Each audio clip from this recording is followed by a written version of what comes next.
The signal that changes everything. There is a particular kind of terror that does not announce itself. It does not have a soundtrack. It does not feel like what you imagine it would feel like when you are sitting somewhere safe. It is a terror of being completely under someone else's control, with no phone, no way out, and no one around who knows where you are or what is happening to you. And in that terror, the mind does something extraordinary. It does not give up. It looks for the crack in the wall, the unlocked bathroom, the moment of distraction, the thing that the person holding you cannot control, the one degree of freedom that remains. And then it acts. The 4 people in today's episode each found that crack. They found it in 4 completely different ways, across 4 different decades, in 4 different places. A young mother in the back seat of a car grabbed her abductor's cell phone when he stepped out and dialed 911, whispering her name and begging to go home while he drove. A woman held captive for more than 2 months, with no phone and a death threat keeping her inside, found her way to a public bathroom mirror and wrote a note that said, "If I don't make it, tell my family I love them." A 16-year-old girl in a silver Toyota on an interstate highway had seen a video on TikTok, a hand signal she had learned as a piece of safety information for domestic violence situations, and raised her hand to the window and made the gesture over and over to every driver who passed, hoping someone would recognize it. And a woman zip-tied in a van on a long stretch of federal highway, heading toward Las Vegas in the hands of a man with multiple firearms, waited for a gas station stop, and slip a handwritten note on a yellow sticky to a stranger with 4 words that saved her life.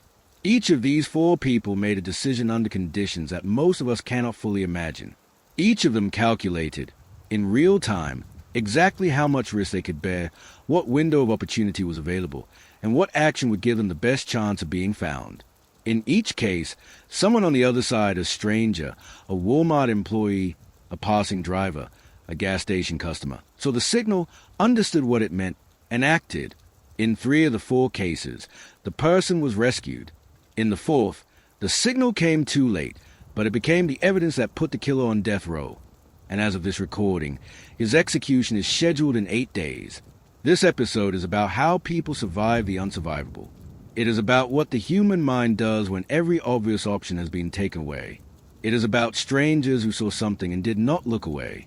And it is about the legal systems that processed each of these cases, with outcomes as different as the situations that produced them. One note before we begin. 3 of today's 4 cases involve survivors who went on to describe their experiences publicly. The 4th involves a victim who did not survive. In all 4 cases, the details presented are drawn from court records, official law enforcement statements, criminal complaints, trial transcripts, and documented news reporting. This episode does not speculate. Everything here is on the record. Before we go into the first case, I want to ask you something.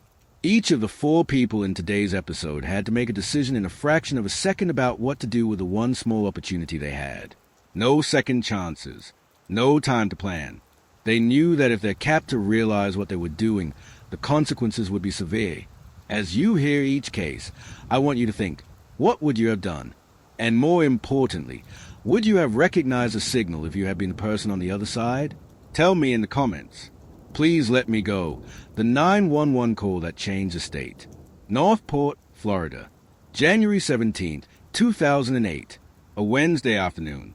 Nathan Lee leaves for work in the morning after spending time with his wife, Denise, 21 years old, and their 2 young sons, 6 months old and 2 years old. He calls her from work at 11:21 in the morning. They talk about the nice weather. They decide the windows should be open. She says she has already opened them. That is the last conversation they will ever have. When Nathan returns home at 3:30 that afternoon, the windows are closed. Denise is gone. The 2 boys are together in a crib. The doors are locked. Her keys are on the counter. Her purse is on the counter. Her cell phone is on the counter. The only thing missing is Denise.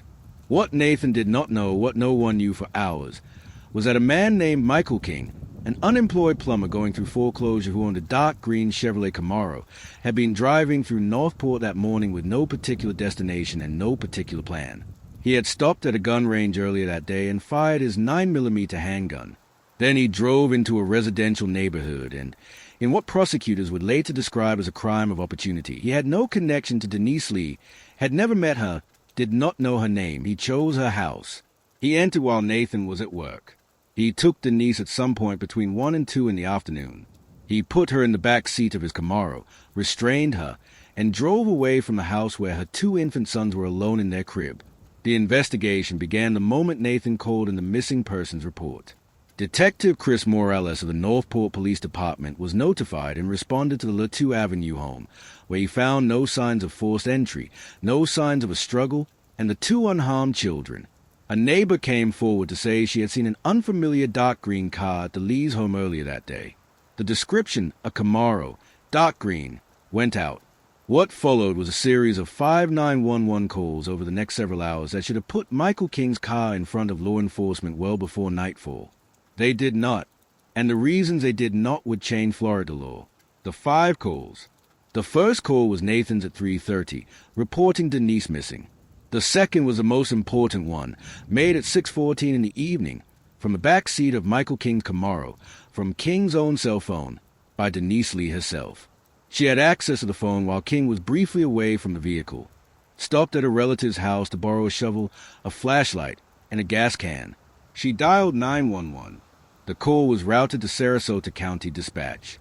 The recording was played at King's trial and released to the public, and nearly everyone who has heard it describes it as one of the most harrowing recordings from any criminal proceeding. Denise Lee spent the call doing 2 things at once, answering the dispatcher's questions in whispered, fragmented sentences, while responding to King as if she were talking to him. She gave the dispatcher what she could: the make of the car, the fact that she was a stranger to her captor, that her children were home alone. She said her name. She said she was married. She begged to see her family again. She said please 17 times. The call ends when King returns and realizes the phone is missing. The dispatcher who received that call did not send it to the appropriate county. There was an error in the routing system, a fragmented cross-county coordination failure. That meant the information Denise provided in those several minutes did not reach the officers who were already searching for her. The dispatcher who handled her call also failed, in the assessment of investigators and the Florida legislature that followed, to respond with the urgency and precision that the content of the call demanded. The 4th call, placed at 6:30, came from a woman named Jane Kowalski, a driver who had pulled up beside King's Camaro at a traffic light on U.S. Route 41 and heard what she described as terrifying screaming. Looking over, she saw a figure in the back seat of the car hitting the small rear window with her hands. Kowalski believed she was watching a child being abducted. She called 911 as she drove and continued to follow the Camaro, providing a detailed running account of where it was going.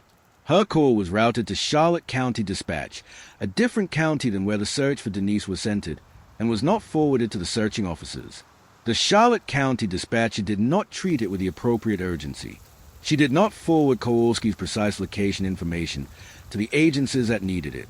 She did not connect Kowalski's description of screaming and a hand beating on a rear window to the missing persons alert that was active across the county line. By the time King was arrested on a traffic stop at 9:15 that evening, 6 hours after the first 911 call, it was already over.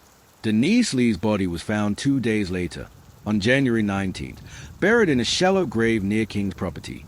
She had been taken to his home, assaulted, driven around in the car for hours while her family and law enforcement searched for her, and then shot. Her heart-shaped ring, found at the scene, was used to confirm her identity. The trial and the execution. Michael King's trial began in August 2009. The prosecution's evidence included the 911 call in which Denise Lee's voice was heard begging for her life. It included DNA evidence, duct tape with hair that matched Denise's, personal items found at King's home and in his Camaro. The jury deliberated for 2 hours and 5 minutes and returned a guilty verdict on all counts: kidnapping with intent to commit a felony, sexual battery, and first-degree murder. 1 week later, the same jury voted 12-0 to recommend the death penalty. On December 4th, 2009, the trial court sentenced Michael King to death for the murder of Denise Amber Lee. King has been on Florida's death row ever since. On February 13th, 2026, less than a month ago, Florida Governor Ron DeSantis signed a death warrant scheduling King's execution by lethal injection for March 17, 2026. As of this recording, March 2026, that execution is 8 days away. King's attorneys have filed an emergency challenge to the execution, arguing that recent execution records from Florida show deviations from a mandated lethal injection protocol. The Florida Supreme Court is considering that challenge. The execution is, as of this recording, still scheduled. What Denise Lee's death changed? Denise Lee's father, Rick Goff, is a veteran detective with the Charlotte County Sheriff's Office, the same county whose dispatcher failed to forward Jane Kowalski's call. Her husband, Nathan, widowed at 24 years old with 2 infant sons, transformed his grief into sustained public safety advocacy. He founded the Denise Amber Lee Foundation in June 2008, dedicated to improving emergency communications training. He has traveled across the country speaking to 911 operators and dispatchers, bringing with him the specific, detailed documentation of every failure in the chain of calls on January 17, 2008.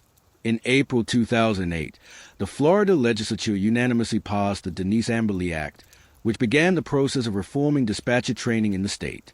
In 2010, Governor Charlie Crist signed the expanded version of the law, which established mandatory certification requirements for all Florida 911 dispatchers, requiring a minimum of 208 hours of training before any dispatcher could begin taking calls. The law also mandated continuing education, quality assurance programs, and formal oversight of dispatch centers statewide. Before Denise Lee's death, 911 centers in Florida set their own training standards. Some trained for months, others for days. Denise's 2 sons, Adam and Noah, who were alone in their crib when their mother was taken, appeared publicly for the first time in October 2025 in a 2020's broadcast as teenagers. Their father, Nathan, was with them. He said in that interview that what Denise did in the back seat of that car, grabbing a stranger's phone, calling 911, whispering her name in the make of the car and the fact that her children were alone, gave prosecutors the best evidence they had that she was taken against her will. Her final act of reaching for that phone is also how anyone who hears a recording of that call knows, in her own voice, exactly what was done to her and exactly what she was fighting for. 5 911 calls were made on the afternoon and evening of January 17, 2008. One of them was made by Denise Lee herself from the back seat of the car that was taking her to her death.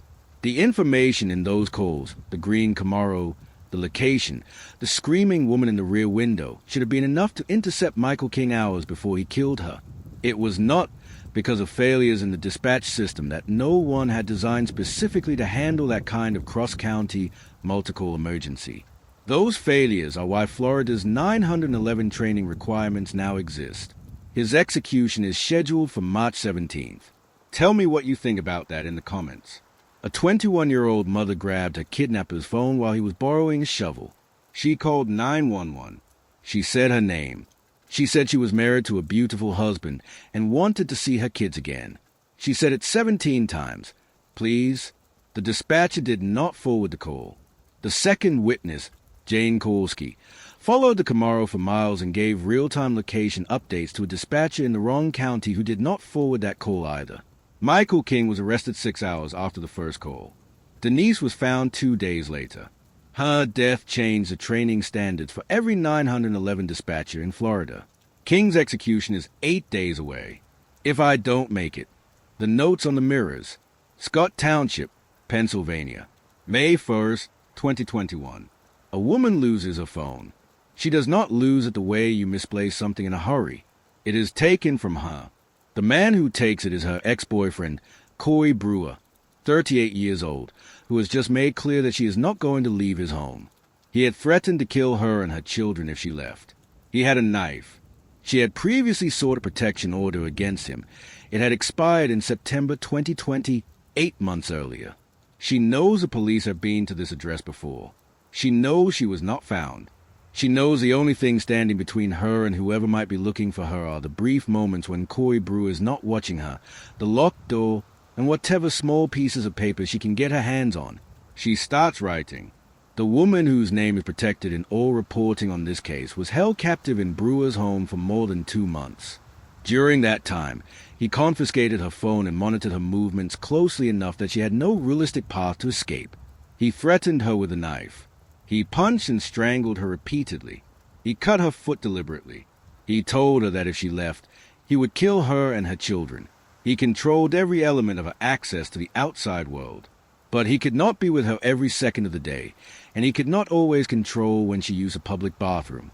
On July 8, 2021, more than 2 months after May 1st, the date she would later write in her note, a Walmart employee in Carnegie, Pennsylvania, about 3 miles from Brewer's home in Scott Township, found a handwritten note stuck to the mirror of the women's restroom.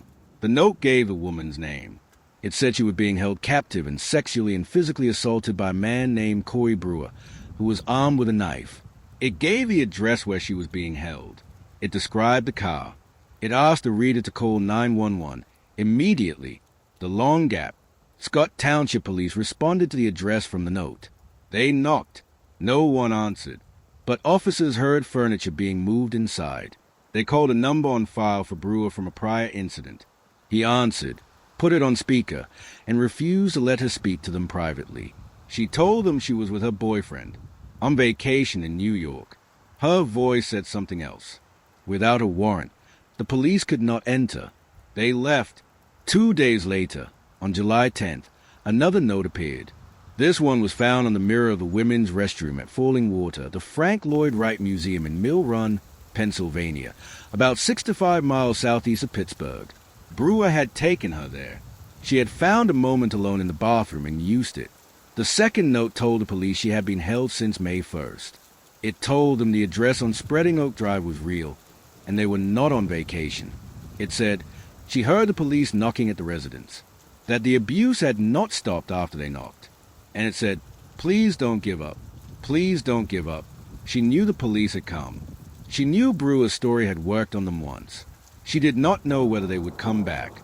And so in the restroom at one of the most architecturally significant buildings in America, a woman who had been held captive and assaulted for more than 2 months wrote 4 words on a mirror and hoped that someone on the other side would read them and act. Police pulled the surveillance footage from Falling Water and confirmed the woman and Brewer were on camera inside the building. With that footage as supporting evidence, they obtained a search warrant. In the early hours of Sunday morning, July 11th, a SWAT team from Scott Township Police entered Brewer's home. They arrested him. They took the woman to safety. What she told investigators. She described everything. The phone confiscated on May 1st. The months of physical and sexual assault. The knife and the threat to kill her and her children. Brewer had also taken photographs of her without her consent and against her will. When police investigated the residence, the physical evidence confirmed what she had described. Corey Brewer was charged with multiple serious felonies: rape, involuntary deviate sexual intercourse, strangulation, sexual assault, terroristic threats, unlawful restraint, and simple assault. The Pennsylvania Superior Court reviewed the case in 2023. Brewer was convicted and is currently serving a state prison sentence. The woman in this case has not spoken publicly and is not identified by name in any reporting, which is appropriate. But the content of her notes is documented in the criminal complaint, and a piece of what she wrote has been quoted in coverage of the case with a precision that makes it worth acknowledging. If I don't make it, tell my family I love them. She wrote that on the Walmart mirror on July 8th. She was not sure she would survive. She wrote it anyway and left her name and the address and Corey Brewer's name and the description of his car, and then she walked back out to where he was waiting. And then, 2 days later, when the police had come and gone and the abuse had not stopped, she found another bathroom mirror and wrote, please don't give up. She had been held for more than 2 months when the first note was found. The police came to the door, heard furniture moving, spoke to her on speakerphone with Brewer standing next to her, and left without entering. 2 days later, she left a second note at Falling Water. She knew the police had knocked. She told them so. She asked them not to stop. This case raises a question about what law enforcement can and cannot do when a victim cannot speak freely. The officers heard furniture moving. They could not get in without a warrant. The note from the Walmart was their basis for a warrant, but Brewer's phone call and the victim's words on that call work against them. Where do you think that line should be? Tell me in the comments. More than 2 months.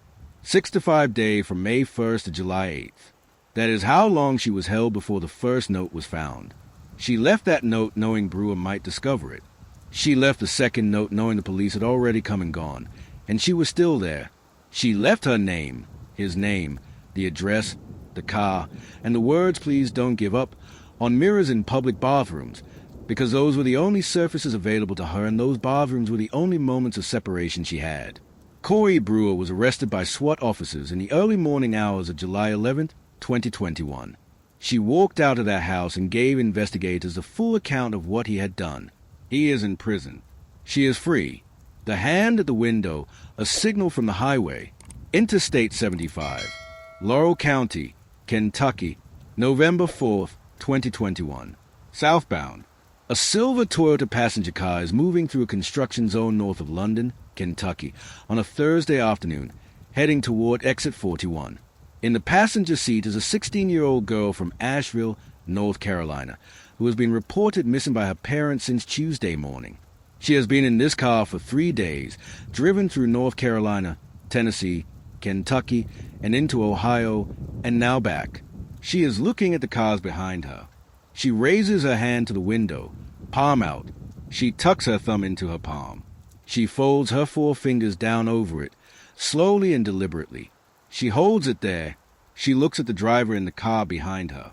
She does this over and over, to every driver who passes, hoping that the signal she learned from a video she had seen on TikTok will mean something to someone.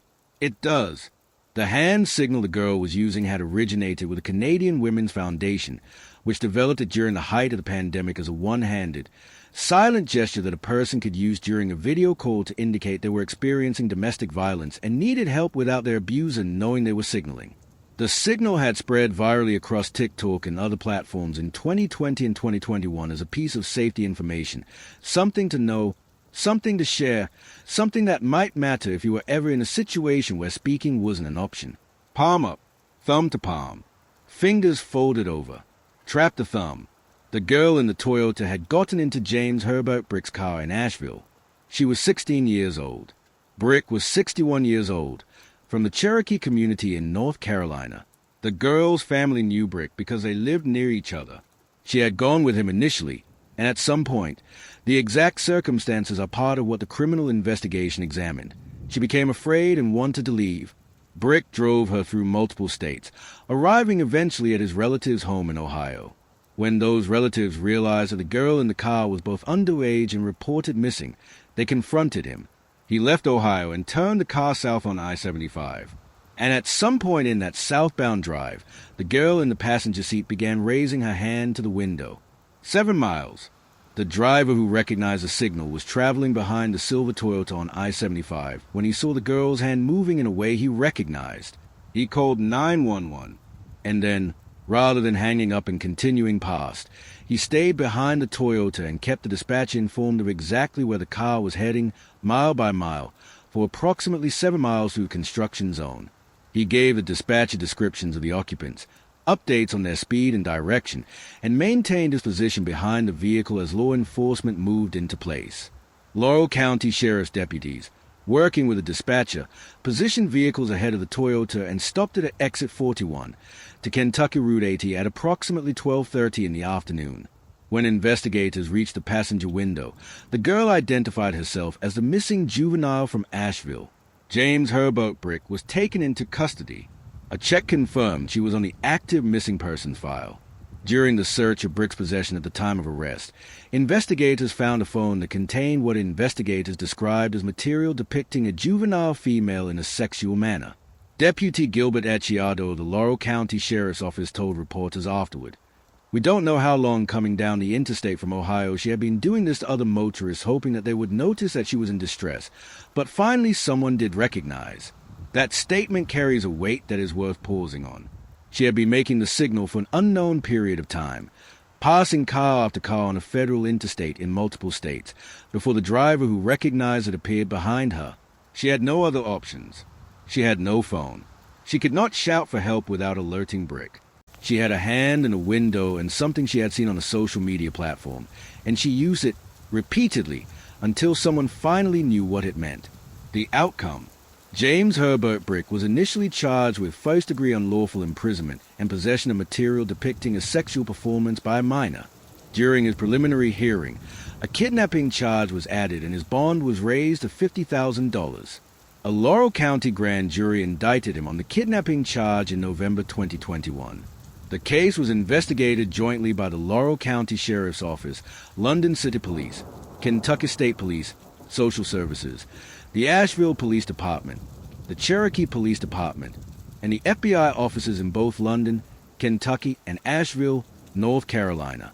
In May 2024, James Herbert Brick, then 63 years old, entered a guilty plea in Laurel Circuit Court. He was recommended to serve 4 years in prison for taking the teenage girl from North Carolina to Ohio and possessing material showing a minor in a sexual performance. His sentencing was scheduled for July 2024. The Canadian Women's Foundation, the organization that developed the hand signal, said in the days after the rescue that the response to what happened on I-75 had been amazing, that they had been flooded with messages from people who had now learned what the signal means and intended to share it. The foundation noted that the signal was developed specifically because the nature of controlling situations is that speaking is not always possible, and that sometimes the only communication channel available is a hand. She had been making the signal for an unknown number of miles before someone recognized it. On an interstate highway, at highway speed, in a car she could not get out of, with no phone and no ability to speak, she held her hand to the window and kept folding her thumb and fingers and hoping someone who had seen what she had seen on TikTok would appear behind her. Someone did. That person followed the car for 7 miles and stayed on the phone with dispatch. Do you know this signal? Does everyone in your family? Tell me in the comments. And if you don't know it, look it up and share it. That is the entire reason this one worked. Palm up, thumb to palm, 4 fingers folded down. A signal developed during a pandemic for video calls, spread by a social media platform, recognized by a driver on an interstate in Kentucky, followed for 7 miles, and used to stop a silver Toyota exit 41 on I-75. The girl from Asheville went home. James Herbert Brick went to prison. And the unknown number of miles she spent holding that hand to the window before anyone responded is the reason the Canadian Women's Foundation's message after the rescue was simply, share this. Tell people. Because a signal only works if someone on the other side knows what they are looking at. Help! Call 911. Blue Honda van, a yellow note at a Chevron. Phoenix, Arizona. Monday, August 21st, 2023. 7 in the morning. A woman is at a Kia dealership in Mesa, in the East Phoenix metro area. A van pulls up. The driver is wearing a wig. He is someone she knows, an ex-employer, a man she had worked for a few years before, a man who had been harassing her for the past year and showing up at her home without her permission. She had reported the harassment to the Phoenix Police Department. She had obtained a protection order against him. His name is Jacob Willoyd, 41 years old. The order of protection she had filed against him was active. He was also, at this moment, on release from a current case in Maricopa County with an ankle monitor that, according to what he would later tell investigators, had been cut off by parties he refused to name. He approaches her. He puts zip ties on her. He takes her into the van. He drives. The direction is west and then north toward Las Vegas. Willoyd drove from the Phoenix area out along Interstate 40, the historic Route 66 corridor that cuts across northern Arizona through high desert and small towns. He and the woman spent Monday night at a park near Lake Mead. By the time they were back on the road Tuesday, the woman's mother had filed a missing persons report with police. That report named Jacob Willoyd as a person of interest. The Yavapai County Sheriff's Office entered the woman as missing and endangered. The report and Willoyd's name were in active law enforcement databases. The woman in the van with her wrists zip-tied did not know any of this. What she knew was that Willoyd had multiple firearms visible in the van. What she knew was that they were on a remote stretch of federal highway in northern Arizona, between Flagstaff and Kingman, in a part of the state where there is very little of anything. And what she knew was that at some point, the van was going to have to stop for gas. The note, Tuesday evening, August 22nd. Seligman, Arizona, a small census-designated community on Route 66. Population roughly 450, approximately 170 miles north of Phoenix. Willoyd pulled off the highway and stopped at a Chevron station. It was approximately 5 in the afternoon. The woman had a yellow sticky note and something to write with. She had whatever seconds or minutes were available to her while Willoyd was outside the van or otherwise not watching. She wrote, "Help, call 911, Blue Honda van," and she wrote her name, a phone number, and their next 2 destinations, Kingman, Arizona, and Las Vegas. She did not know whether the person she gave it to would recognize what it was. She did not know whether that person would act quickly enough to do anything about it before the van left the parking lot. She pressed the note into the hand of another customer at the Chevron and walked back to the van. The customer read the note. She called 911 after the van pulled away and stayed on the line, giving dispatchers a description of the van, a description of both occupants, and the direction they were traveling. YCSO dispatch confirmed, in real time, that the woman's name matched an active missing and endangered report filed that afternoon, and that the report named Willoyd as a person of interest. They contacted Arizona Department of Public Safety troopers for assistance. Within minutes, law enforcement had located the van westbound on Interstate 40 at milepost 116. They stopped it. Both Willoyd and the woman were detained. Willoyd was in custody without a struggle. Multiple firearms were in plain view inside the van. What the investigation found. The woman told investigators everything. The zip ties on the wrists, the weapons, the night at Lake Mead, the hours on the highway. She described the relationship as one that had gone from employment years ago to harassment, to a protection order that he had violated repeatedly, to this morning the Kia dealership in Mesa when he had been wearing a wig and had zip-tied her and put her in his van. Investigators confirmed the active protection order. They confirmed he had cut off his ankle monitor, which he had been required to wear as a condition of release on a separate pending case in Maricopa County. Willoyd told investigators a completely different version of events. He described the woman as his girlfriend of a year and said he had picked her up at the dealership by mutual agreement. When investigators pushed back, he offered a phone number of someone who would confirm his story. When they called that number, the man who answered said he did not know Willoyd at all, only that he had been receiving harassing phone calls from him.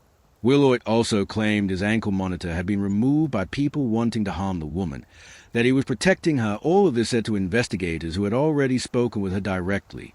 Jacob Willoyd was booked into the Yavapai County Jail on multiple charges: kidnapping, unlawful imprisonment, aggravated assault, harassment, threatening and intimidating, and several additional assault charges. Multiple firearms found in the van added further complications to his legal situation. He faced charges in multiple Arizona jurisdictions simultaneously: the Yavapai County case from the highway stop, and the existing Maricopa County case for which he had been on monitored release. The legal proceedings in both matters continued into 2024 and 2025. As of available reporting, he remains in custody awaiting resolution of the combined charges. The Yavapai County Sheriff's Office issued a statement praising what the victim had done. They said her extraordinary action in passing the note, the customer's willingness to assist, and the quick actions of YCSO and the Department of Public Safety saved the victim from her kidnapper and allowed her to return home with her family. YCSO spokesperson Kristen Green said in a television interview, "The victim is still shaken up, but I think she did an amazing job and ended up doing everything right. She had zip ties on her wrists. She was inside a van with a man carrying multiple firearms. She was 170 miles from where she started. And the thing she did right was write 5 words on a yellow sticky note and press it into the hand of a stranger at a gas station in Seligman. She had her wrist restrained. She was in the vehicle with multiple guns. She was over 100 miles from Phoenix in a part of Arizona where there are very few options. She had a small window of time at a gas station and a yellow sticky note, and she used them. The note had her name, a phone number, and the direction they were heading. That is all she had, and that is all she needed. What would you have done if you were the person at the Chevron? Who received that note? Would you have acted immediately, or would you have hesitated? Tell me in the comments. Help. Call 911. Blue Honda van. Going to Kingman in Las Vegas. A yellow sticky note. 5 lines. Pressed into the hand of a stranger at a Chevron in Seligman, Arizona, at 5 in the afternoon on a Tuesday in August 2023. The customer read it and called 911. Law enforcement stopped the van at milepost 116 on I-40. Multiple weapons in plain view. Jacob Willoyd in custody. The woman with zip-tied wrists was back with her family before nightfall. He is awaiting resolution of multiple felony charges in multiple Arizona jurisdictions. She was shaken up. She did everything right. What each signal cost and what each one built. 4 cases. 4 signals. 4 different ways of reaching through the wall between captivity and freedom with whatever was available. A cell phone grabbed in a moment of distraction. Notes on public bathroom mirrors written with the knowledge that police had already been and gone. A hand held to a car window on a federal highway over and over for an unknown number of miles. 5 words on a yellow sticky note at a gas station in the desert. The outcomes of these 4 cases are as different as the methods. Michael King, who murdered Denise Amber Lee after she called 911 from his backseat, is on death row with an execution scheduled in 8 days. Corey Brewer, who held a woman captive for more than 2 months while she wrote pleas for help on bathroom mirrors, is in a Pennsylvania state prison. James Herbert Brick, who drove a 16-year-old girl across multiple states and was stopped because she held a social media hand signal to a car window, is serving a 4-year prison sentence. Jacob Willoit, who zip-tied a woman's wrists and drove her through the Arizona desert with multiple firearms in his van, is in custody in Arizona awaiting resolution of multiple felony charges in multiple jurisdictions. What all 4 cases share is what they ask of the person on the other side. The 911 dispatcher who received Denise Lee's call did not rise to the moment. The Charlotte County dispatcher who received Jane Kowalski's call did not. In the cases that ended in survival, someone did. The Walmart employee who read the note and called police instead of walking past it. The driver on I-75 who recognized a hand signal and stayed on the line for 7 miles. The customer at the Chevron who read a sticky note and dialed 911. In 3 of these 4 cases, a stranger with no connection to the victim, who owed them nothing, so the signal and acted. What the Denise Lee case added, beyond the death sentence, was a permanent structural change to the system that failed her. Florida now requires 208 hours of mandatory certification for every 911 dispatcher before they can take a call. The law is named after her. Her husband Nathan is still traveling the country. Her son spoke publicly for the first time in October 2025 about the mother they were too young to know. The TikTok signal case demonstrated, in a documented real-world situation, that a piece of safety information spread through a social media platform could be recognized at highway speed through a car window by a passing stranger. The Canadian Women's Foundation designed it for a video call during a lockdown. What a 16-year-old girl in a silver Toyota did with it on I-75 is now one of the most cited examples of why sharing that kind of information matters. These 4 cases are not a complete picture of what happens to people held against their will. There are signals that were not recognized, notes that were never found. What today's cases give us is a record of what is possible when someone finds a crack in the wall, and what happens when the person on the other side knows what they are looking at. If you know the hand signal from today's episode, palm up, thumb to palm, 4 fingers folded down. Share this video with someone who doesn't. That is the only ask today. You have now watched an episode in which that signal, used by a 16-year-old girl on an interstate highway, was recognized by one driver out of however many pass a window on a Thursday afternoon. The difference between her story and what might have happened was one driver who had seen a TikTok. That is the whole difference. Share it. See you in the next one.